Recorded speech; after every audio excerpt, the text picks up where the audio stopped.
కాకా నమస్తే. నమస్తే కాకా. అంత మంచిదేనా? అంతా మంచిగానే. చల్లవాడు బుక్కేడు చల్లబడ్డ కూర్చున్నా. సరే, ఇప్పుడు రేవంత్ రెడ్డి సంక్రాంతి వెళ్ళాక రైతు బంధు ఇస్తా అంటుండు, నమ్మకం ఉన్నదా మరి? ఉన్నది. అయితే ఇంత ముందు కేసీఆర్ ఉన్నప్పుడు 100 ఎకరాలకు పడుతుండే కదా, ఆ సిస్టమ్ తీసేసి 5-6 ఎకరాల లోపు ఉన్న వాళ్ళకి ఇస్తారట. 100 ఎకరాలు అవసరమే లేదు, 5 ఎకరాల వరకు వేస్తుంది బేబీ. చిన్న రకాల రైతులు బాగుపడతారు. అదే 100 ఎకరాలు వేస్తే కోట్లు వాళ్ళకు పోతున్నాయి. అప్పు మన మీదకి వస్తుంది. మరి అప్పు వాళ్ళు కట్టాలి, నేను కట్టలేను. మన కడుపులో ఉన్న బిడ్డకి కూడా మళ్ళీ ₹1,00,000 అప్పు, అది కూడా మన దగ్గరికి తీసి కడతారు. అయితే సిస్టమ్ మంచిదంట రేవంత్ రెడ్డి ఇచ్చిన సిస్టమ్. ఈ సిస్టమే మంచి 5 ఎకరాల్లో.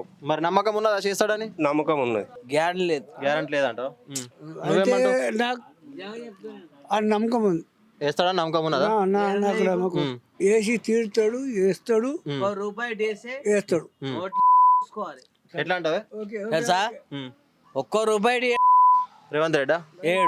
20 రూపాయి కత్తలేదు నాకు. పొలం పో పైసలు వేయలేడు, పట్ట భూమికి వేయలేడు. సంక్రాంతి వెళ్ళాక ఇస్తా అంటుండు. సంక్రాంతి వెళ్ళాక రైతు బంధు గ్యారంటీ ఏముంది కాగా? నమ్మకం లేదంటావా? నమ్మకం లేదు. ఇది ఒక్కటి గ్యారంటీ ఇస్తాను. వేస్తే ఒక్క 10 నిమిషం కొనుక్కుంటాడు. నాకు చెప్తా. అంటే ఏడాది నుంచి చూసి ఆశకి వచ్చిందా నీకు? ఆస్టక్ వచ్చి దిమాగ్ కలుగుతుంది. ఇప్పుడు నా పైసలే పడతలేవు. ఇక వేస్తాను గ్యారంటీ ఏముంది నాయన? కరెక్టే అంటావా పద్ధతి? మొత్తం వేయాలి, అది కరెక్ట్ కాదు. 100 ఎకరాలకి వేయాలంటావా? అది ఇటు వేయాలి మరి. అలాగే లాస్ గారా మరి? అంటే అందరికి వేయాలంట. మరి అందరికి వేయాలి, ఉన్నది చూడాలి, లేని చూడాలి. మరి చాలా వాళ్ళకి తగ్గియాలి, తక్కువ వాళ్ళకి చాలా వేయాలి మరి పైసలు. అంటే ఇప్పుడు 100 ఎకరాలు ఉన్న వాళ్ళకి వేయాలంటున్నావా? తగ్గియాలి, వాళ్ళకు తగ్గియాలంటే ఎట్లా? 5-6 ఎకరాలకి వేయాలంటావా? లేకపోతే ఇప్పుడు 10 ఎకరాలకు 2 ఎకరాలు వాళ్ళకి తగ్గియాలి, 4 ఎకరాల నుంచి చాలా వేయాలి. అట్లా నచ్చిపోతుంది. వీళ్ళకి ఎక్కువ వేయాలి, తక్కువ మరి. రైతు బంధు పడుతుందా? పడలేదు ఇంకా. ఎంత ఉన్నది వ్యవసాయం? మాకు 10 గుంటలు ఉన్నది. అయితే ఇంత ముందు కేసీఆర్ ఉన్నప్పుడు 100 ఎకరాలకు పడుతుండే కదా. ఇప్పుడు రేవంత్ రెడ్డి ఏమంటుండ అంటే సంక్రాంతి వెళ్ళాక ఎత్తారట, కాకపోతే 5-6 ఎకరాల లోపు ఉన్న వాళ్ళకి ఎత్తానంటుండు. ఆ పద్ధతి కరెక్టా, ఈ పద్ధతి కరెక్టా? ఇక ఎక్కువ వాళ్ళకి వేస్తే ఎక్కువ బాగుపడతారు, తక్కువ వాళ్ళకి వేస్తే మంచిగా ఉంటుంది. నమ్మకం ఉందా మరి సంక్రాంతి వెళ్ళాక వేస్తాడని? ఇక ఇవి రుణమాఫీ అది పోయింది కదా, మరి చేస్తాడని నమ్మకం ఉన్నది. కానీ మరి చేస్తే జనవరిలో చేస్తా అంటుండు. అవి పడావు పడ్డ భూములలోకి ఇస్తే వాళ్ళకు 100 ఎకరాలు ఉన్నాయి. ఈ 2 ఎకరాలు 3 ఎకరాలు 5 ఎకరాలలోకి ఇస్తే వీళ్ళన్నా బచాస్తారు, లేకుంటే వాళ్ళే గుద్దబలిచిపోతారు. ఉన్నోళ్ళకే ఉన్నోళ్ళు 200 ఎకరాలు 300 ఎకరాల వాళ్ళకి పడితే లాభం లేదు కదా. ఈ గరీబ్ గాళ్ళన్నా బతుకుతారు కదా. సిస్టమ్ మంచిదే అంటావు? ఈ సిస్టమ్ మంచిదే. 5 ఎకరాల లోపు ఎవరు ఉన్నా కానీ వాళ్ళకు రైతు బంధు వేస్తే మంచిగానే ఉంటుంది. వేస్తాడని నమ్మకం ఏమున్నది? నమ్మకం లేదా? నమ్మకం లేదు. ఇచ్చిన దాకా నమ్మకం లేదు. దాకా ఉపాసం మండల బియ్యం అన్నం ఉండదు. ఆ రైతు బంధు వచ్చిన దాకా ఏమి వంటలు చేసుకోవద్దు, అడ్డం వాని ఎదురు చూడాలి, అంతే ఉంది. ఇప్పుడు ఆ ప్రభుత్వం గుడ్డి ప్రభుత్వం చేసి కొద్దిగా అప్పులలో చేసిపోయాడు కేసీఆర్. అది కొద్దిగా తప్పే. అది ఉన్నోనికి వేసిండు, 100 ఎకరాలు వేసిండు. వచ్చినప్పుడు లెక్క అది 5-6 ఎకరాలకు బెస్ట్, కరెక్ట్. 100 ఎకరాలకు బీడు భూములకు రాళ్లకు రప్పలకు అవుట్కి వేసిన ఆయన కేసీఆర్.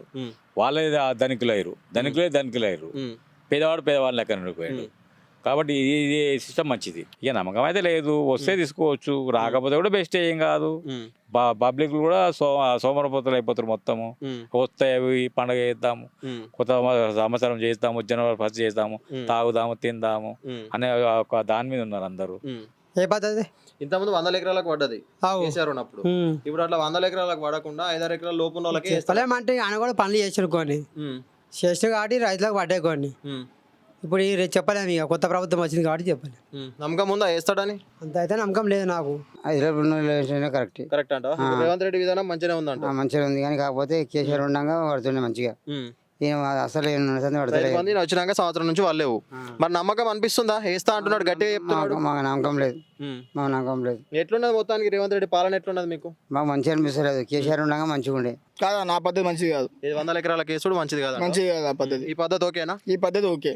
మరి నమ్మకం ఉందా? ఎంతవరకు నమ్మకం అంటే అసలు లేదన్న, రేవంత్ రెడ్డి మీద అస్సలు నమ్మకం లేదు.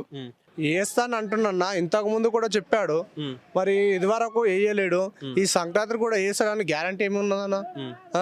అందరూ పేదలు అందరూ చాలా గోసపడుతారు. ఇప్పుడు సంక్రాంతి అయినాక నాట్లే పడతాయి, ఇంకా వేస్తాడని గ్యారంటీ ఉంది. ఇప్పుడు అప్పుల బాధలతో చాలా మంది, రైతు బాధలు చాలా మంది కొట్టుకొని వస్తారు. వాళ్ళది ఇప్పుడే కష్టాలలో ఉన్నారు. ఇప్పుడు నువ్వు అంతా నాట్లో అప్పుల బాధలు చేసుకున్నాక ఊరేసుకున్నాక వాడు చచ్చిపోయినాక వేసుడు ఎందుకు నువ్వు అదే ముందు ఎలా ఇప్పుడు వేసేయి అది సిస్టమ్ కరెక్టే. ఎందుకంటే ఆసాంలో అది బతికిర్రు అంతే, దొరలు బతికిర్రు ఏంటంటే పేదోడు బతకలేడు, అది దొరలు బతికిరు. దొరలో నాశనం చేయడానికి అది అదో కట్రా మంచిది. 5 ఎకరాలకే వేయు నువ్వు.